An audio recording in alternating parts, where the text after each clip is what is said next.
जय श्री कृष्ण। श्रीमद् भगवत गीता अध्याय 15 पुरुषोत्तम योग। आगे सुनते हैं। इस वृक्ष के वास्तविक स्वरूप का अनुभव इस जगत में नहीं किया जा सकता। कोई भी नहीं समझ सकता कि इसका आदि कहाँ है, अंत कहाँ है या इसका आधार कहाँ है। लेकिन मनुष्य को चाहिए कि इस दृढ़ मूल वाले वृक्ष को विरक्ति के शस्त्र से काट गिराए। तत्पश्चात उसे ऐसे स्थान की खोज करनी चाहिए जहां जाकर लौटना न पड़े और जहां उस भगवान की शरण ग्रहण कर ली जाए जिससे अनादिकाल से प्रत्येक वस्तु का सूत्रपात तथा विस्तार होता आया है। तात्पर्य, अब यह स्पष्ट कह दिया गया है कि इस अश्वत्थ वृक्ष के वास्तविक स्वरूप को इस भौतिक जगत में नहीं समझा जा सकता, क्योंकि इसकी जड़ें ऊपर की ओर हैं। अतः वास्तविक वृक्ष का विस्तार विरुद्ध दिशा में होता है। जब वृक्ष की भौतिक विस्तार में कोई फंस जाता है तो उसे न तो यह पता चल पाता कि यह कितनी दूरी तक फैला है और न वह इस वृक्ष के शुभारंभ को ही देख पाता। फिर भी मनुष्य को कारण की खोज करनी होती है। मैं अमुक पिता का पुत्र हूँ, जो अमुक का पुत्र है आदि। इस प्रकार अनुसंधान करने से मनुष्य को ब्रह्मा प्राप्त होते हैं, जिन्हें गर्भोदकशाही विष्णु ने उत्पन्न किया।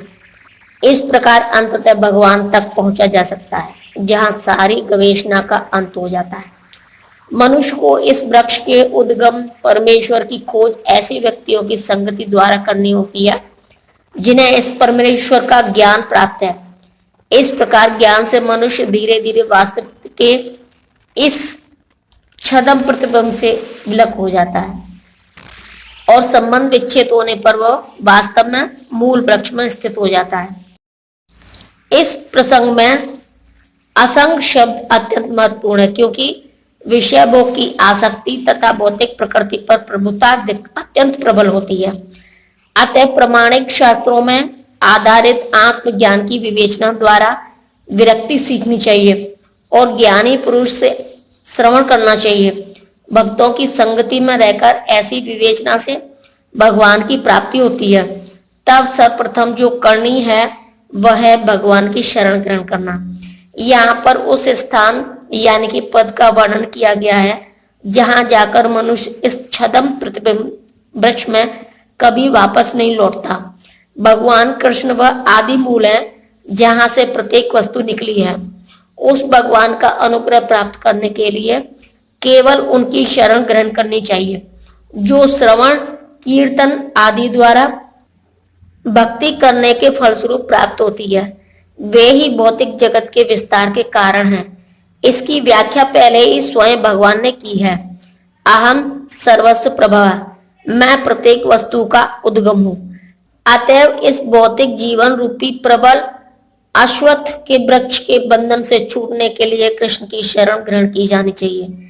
कृष्ण की शरण ग्रहण करते ही मनुष्य स्वतः इस भौतिक विस्तार से विलग हो जाता है।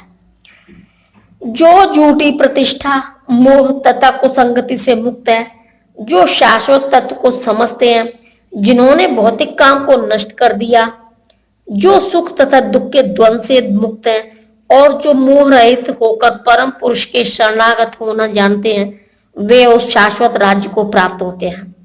तात्पर्य, यहाँ पर शरणागति का अत्यंत सुंदर वर्णन हुआ है। इसके लिए जिससे प्रथम योग्यता की आवश्यकता है वह है मिथ्या अहंकार से मोहित न होना, क्योंकि बद्ध जीव अपने को प्रकृति का स्वामी मानकर गर्वित रहता है। अतः उसके लिए भगवान के शरण में जाना कठिन होता है। उसे वास्तविक ज्ञान के अनुशीलन द्वारा यह जानना चाहिए कि वह प्रकृति का स्वामी नहीं है, उसका स्वामी तो परमेश्वर है। जब मनुष्य अहंकार से उत्पन्न मोह से मुक्त हो जाता है तभी शरणागति की प्रतिक्रिया प्रारंभ हो सकती है।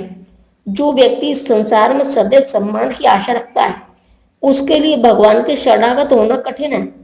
अहंकार तो मोह के कारण होता है, क्योंकि यद्यपि मनुष्य यहाँ आता है, कुछ काल तक रहता है और फिर चला जाता है, तो भी मूर्खतावश यह समझ बैठता है कि वही इस संसार का स्वामी है।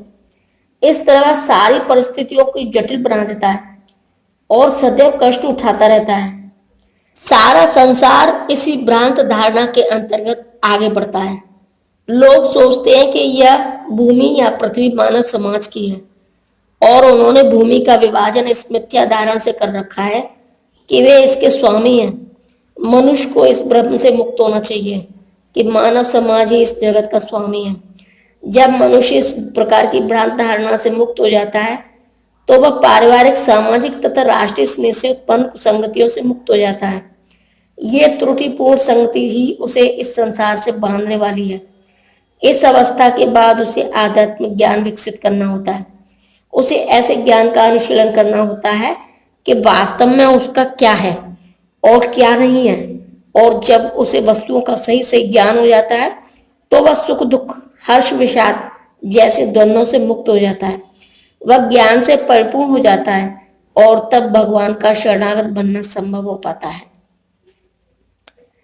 वह मेरा परम धाम न तो सूर्य या चंद्र के द्वारा प्रकाशित होता है और न अग्नि या बिजली से। जो लोग वहां पहुंच जाते हैं वे इस भौतिक जगत में फिर से लौट कर नहीं आते। तात्पर्य, यहाँ पर आध्यात्मिक जगत अर्थात भगवान कृष्ण के धाम का वर्णन हुआ है, जिसे कृष्ण लोक या गोलोक वृंदावन कहा जाता है, जिनमें आकाश में न तो सूर्य प्रकाश की आवश्यकता है न चंद्र प्रकाश अथवा अग्नि या बिजली की, क्योंकि सारे लोग स्वयं प्रकाशित हो है। इस ब्रह्मांड में केवल एक लोक सूर्य ऐसा है जो स्वयं प्रकाशित है, लेकिन आध्यात्मिक आकाश में सभी लोग स्वयं प्रकाशित हैं। उन समस्त लोकों के जिन्हें वैकुंठ कहा जाता है, चमचमाते तेज से चमकीला आकाश बनता है, जिसे ब्रह्म ज्योति कहते हैं। वस्तुतः यह तेज कृष्ण लोक गोलोक वृंदावन से निकलता है। इस तेज का एक अंश महत तत्व अर्थात भौतिक जगत से आच्छादित रहता है। इसके अतिरिक्त ज्योतिर्मय आकाश का अधिकांश भाग तो आध्यात्मिक लोगों से पूर्ण है, जिन्हें वैकुंठ कहा जाता है और जिनमें से गोलोक वृंदावन प्रमुख है। जय श्री कृष्ण।